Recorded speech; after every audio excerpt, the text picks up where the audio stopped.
Do you know how many times I've messed up growing watermelon over the years? It can be a very challenging crop to grow, and one wrong move can destroy your harvest. So today I'm breaking down the biggest watermelon growing mistakes that can absolutely wipe out your crop and how to fix them. But I'm also going to share 2 unexpected tips that can save your harvest just in time. Let's begin with the first mistake that most gardeners make: not giving them enough space. Watermelon are space hogs. They can take up about 8 to 12 feet per plant. And if you have the room, by all means, let them sprawl. But most gardeners don't, myself included. So I've got them growing up 2 different trellises here.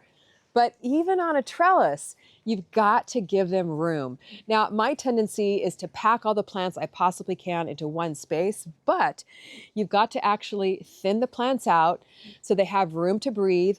That way they have enough airflow so they won't get as much disease, and they have room to climb. And they can focus all their energy into producing fruit, not just vines. If you're dealing with limited space like I am, you can grow watermelon in containers. I've got some growing here in a 15-gallon container. But the caveat is you need to grow a more compact variety. This is a sugar baby variety. The melons get to about 3 to 5 pounds, and it will grow really nicely in a container. However, super important in a container that you don't grow too many plants. So let me show you right down here. I always plant backups just in case one plant doesn't do well, but I need to go in here and prune out the extra plant. So I left the strongest vine here that's growing really nicely up the trellis. This one, you can see, is just not thriving. And even if it does thrive, it's going to be too many plants for the trellis and for the container. So I'm going to go in here with my sharp pruners and snip it out at soil level. I know it's really hard to do, but it will send all of this container's resources into growing this plant, and that way I'll have a lot more melons. So let's just say you want to grow a larger variety, such as this Charleston Gray here. They can get up to 20 to 25 pounds. So you're going to need a bigger boat or a raised bed with a taller trellis. So here I've got the Charleston Gray growing up here. This trellis is probably about 8 feet tall, and it's growing in a raised bed that's about 2 feet high. So bigger watermelon, bigger space, bigger trellis. If you're enjoying my content, please subscribe and like this video. Thank you. The bottom line is, if you don't give your watermelon enough space, you're not going to get as many melons to harvest. Next mistake is not giving your watermelon plants enough sun. Not only are they space hogs, but they absolutely love the sun too. They need at least 8 hours of sun a day in order to get a big harvest. Up to 12 hours is really optimal. And if you put them in a shady area, they're just not going to thrive.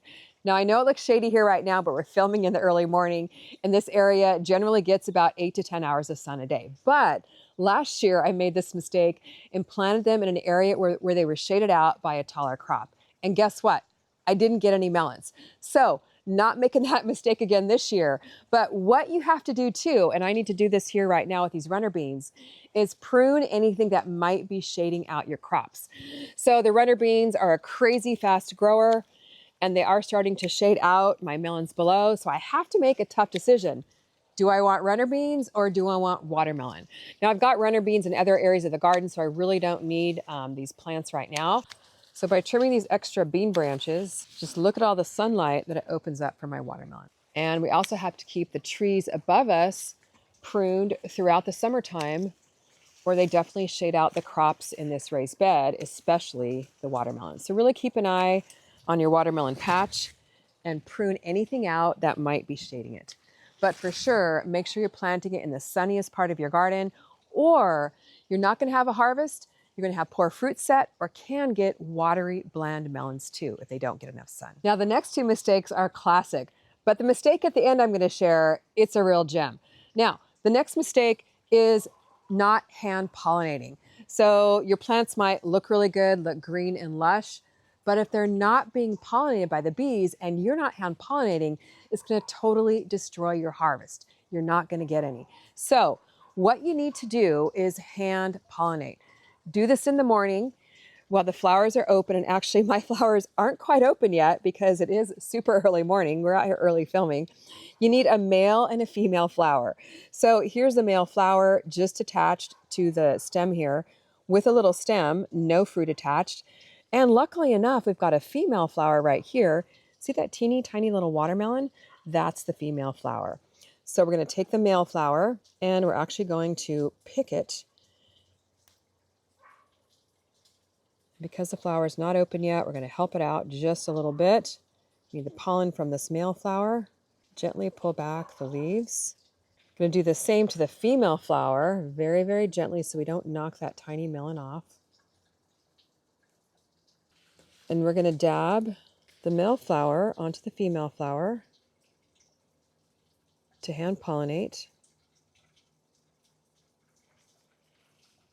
And then if pollination was successful, hopefully within a couple of days, we'll see that melon grow. And by taking the time to do this one little unexpected tip, it can completely save your harvest. If you have no bees around, you might not get any melons at all. But by doing this, you can dramatically increase the amount of melons that you're going to be able to harvest. The next classic mistake a lot of gardeners make is not supporting vertical melons. Not just the melons themselves, but also the vines. For example, this vine here is starting to run. In other words, it's starting to shoot out and really start to have a growth pattern. Now, if I was just to let this vine lay here on the ground, I mean, look at where it's going. It's just going off into my raised bed, and it's not going to have the support or the airflow that it needs. So what I'm doing as my vines start to run is I'm actually directing them up the trellis. And watermelon vines do have very strong tendrils. So sometimes all they need is just a little bit of direction and winding around the trellis. But sometimes they need a little bit of help and need clipped on just to kind of get them going when they're first starting. So here I've got these little tomato clips just to attach it to the trellis. And then keep directing it up as it grows. And then eventually the little tendrils will start to wind around. But super, super important, I cannot emphasize this enough, you've got to support the melons. Because look what's going to happen. This melon is going to start to grow. It's going to be super heavy. And if you're not supporting this little stem, it's going to break off, and then that will destroy your harvest. So this one's not quite ready, but it probably will be within a couple of weeks. But coming over to my sugar baby, and I'm really excited because these are growing like crazy. They're getting to be about baseball size, which is the perfect time to start to support them. You don't need anything fancy for this. I like to use tulle, which is kind of a see-through netting fabric. You can get this at just about any fabric store, or you can use an old t-shirt. So I just take a piece of tulle, kind of double it over. And then the trick is to get it under the melon very gently and to take tension off the stem, because if that stem breaks, there goes your harvest. So we're fashioning a little sling and then tying it to the trellis to give the melon some support. The tulle works great for the smaller, more compact sugar babies, but for my Charleston Gray over here, I'm going to use this garden netting. It's very strong. It definitely will hold a 15 to 20 plus pound watermelon. And I'll put a link to this in the video description. The next mistake, and this is probably one of the biggest ones, and I bet you've made it too, is fertilizing incorrectly. The biggest mistake gardeners make is they only fertilize their watermelon at the beginning of the season and then wonder why they're not getting a harvest. You've got to fertilize consistently throughout the season, depending on the growth stage of your plant. Since my sugar baby is starting to flower and fruit, it's a good time to add an additional dose of fertilizer because we want the plant to have enough energy to keep producing flowers and keep producing fruit. So I'm going to add a couple handfuls of compost here, which is Nature's Best Fertilizer, to my container. I'm just sprinkling it around. Don't need to go crazy with it. A few inches is enough. But not only that, at flowering stage, my plant needs phosphorus because phosphorus is what's going to help encourage flowering and fruiting. So the Bumper Crop Tomato and Veg Fertilizer has the 6 there, which is a really good phosphorus number. So I'm just going to add a handful of this granular. Now, compost and granular are both time-release fertilizers. So we'll continue to feed my watermelon over the next couple of months while it continues to grow. So I'm just kind of scratching it in here on the top and working it into the top few inches of the soil. Now I've got to feed with some water-soluble fertilizer because the nutrients are immediately available to the plant and actually activate the granular and the microbes in the compost. But one of the biggest mistakes that people make is they fertilize with a super high nitrogen fertilizer.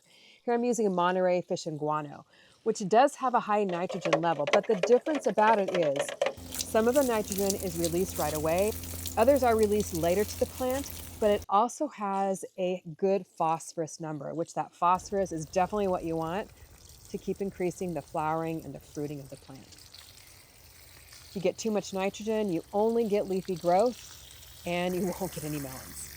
And some of you have told me you've made this mistake and only have leafy growth and are super frustrated that you're not getting any melons. And this is why. Last mistake a lot of gardeners make in growing watermelon is inconsistent watering. Too much watering can lead to bland flavor and cracked fruit, which is super disappointing. Not enough watering can lead to dried up plants and dead plants as well. Now, you want to water consistently, and the best way that I've been able to do this is with my Mr. Landscaper drip irrigation system. I've got a drip line installed in this entire bed that leads right up to my watermelon. So it keeps it consistent. I have it on a timer, and right now with temperatures in the 90s, I'm watering this bed about 30 minutes every single day. Now, here's the gem of a tip. As the melons start to ripen and are ready to harvest, about 1 to 2 weeks prior to harvest, you need to cut back on watering so the melon doesn't crack and split. And what this does is it concentrates all the sugars and the sweetness in the plant.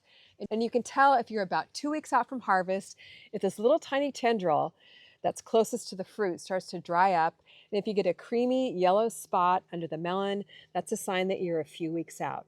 So at this point in time, it's super important that you cut back on watering. Now, I know you might be thinking, great, sounds good, but how in the world am I going to control the watering to just one plant in my raised bed? Well, what I've done is I've installed one of the Mr. Landscaper shut-off, shut-on valves just to this plant. It's at the very end of my drip line. So that way, when I'm about 2 weeks out from harvesting, I can turn this valve to lessen the amount of water this plant is getting, or even completely shut it off if I want to. Super handy little trick so you get sweeter, more tasty melons. And for my containers, I absolutely love these. I have the Mr. Landscaper micro sprayer pot stakes, which have an on-off valve so I can completely control the water flow. Turn it off, turn it up just a little bit, turn it all the way on, so I can really customize my watering, especially when the watermelons are starting to get ripe. Now, one of the biggest problems people have when growing melons is when to harvest. And I can't show you this tip yet. You're gonna have to come back for the video when we're ready to harvest the sugar babies, and I'll show you then. Now, I know I can't be the only one that's made some of these mistakes. I bet you have too. So let me know in the comments which one of these mistakes you've made and what you're gonna do to fix it after watching this video. Thanks for watching. See you next time in the garden.